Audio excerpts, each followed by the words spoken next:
Hello friends, today we will discuss mens rea. Mens rea means guilty mind or criminal intent. It refers to a state of mind that intends to commit a crime. In order to determine criminal responsibility, proving the mental element of crime is not only the most important but also the most difficult factor. Any crime that is committed is comprised of two parts. One, mens rea, that's guilty mind, and number two, actus reus, that means criminal action. Both these elements need to be present to decide whether the defendant is guilty or not. But of the two, mens rea is the most significant one. Any act that is committed will be declared criminal depending upon the intent of the person, or simply put, the state of mind of the person who is committing the crime. Therefore, proving a malicious intent is the basis to decide culpability and extent of punishment. And so, when any crime is committed, the criminal cases will fall under one of the four types of mens rea. Let's look at the first one. Here, knowledge and intent both are present. So, here the person acts with the purpose to commit a heinous crime. This is the most serious of all criminal intents, and if proven, the perpetrator will be imposed with the severest of all penalties. For example, a person enters another house to steal. So here, the knowledge is there that they are not supposed to enter another person's house, but they enter the house with a malicious intent, and then they go there and they steal their jewelry or whatever things are there at home.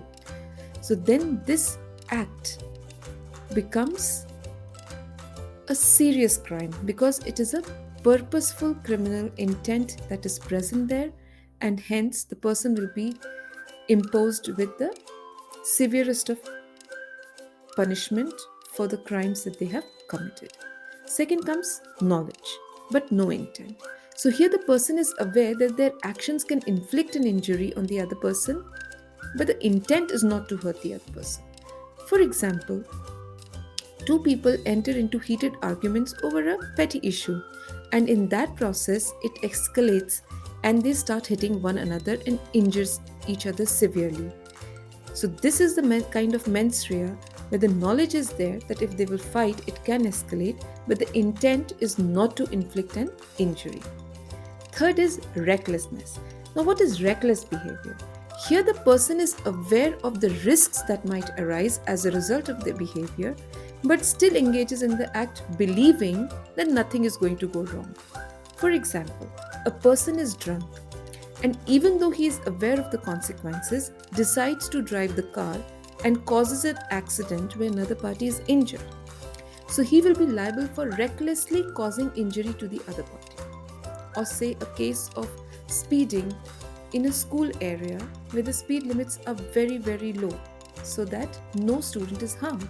So if somebody speeds in a school area and causes injury to a child, then this is another case of reckless behavior because the person knows the risks that are there of speeding in a low speed driving zone, but they still make the choice believing that nothing is going to go wrong. Then comes last one, negligence. Negligence is when a person does not exercise a reasonable standard of care in the given circumstances.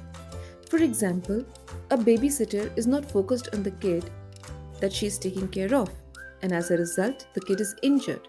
Then it is a negligent behavior. So friends, in all the cases, intention is the most important element in deciding the culpability and the extent of punishment. A person who has an intent to commit a wrong or a crime will be subject to a harsher punishment compared to the one who is negligent or careless. And hence, negligence is the mildest form of criminal culpability. Therefore, friends, be responsible, think responsibly, and behave responsibly in every situation. It will keep you away from many, many problems in life. So friends, I hope you liked the video. Thank you so much for your time, and I'll see you soon with another video. Till then, goodbye, take care, and have a great day.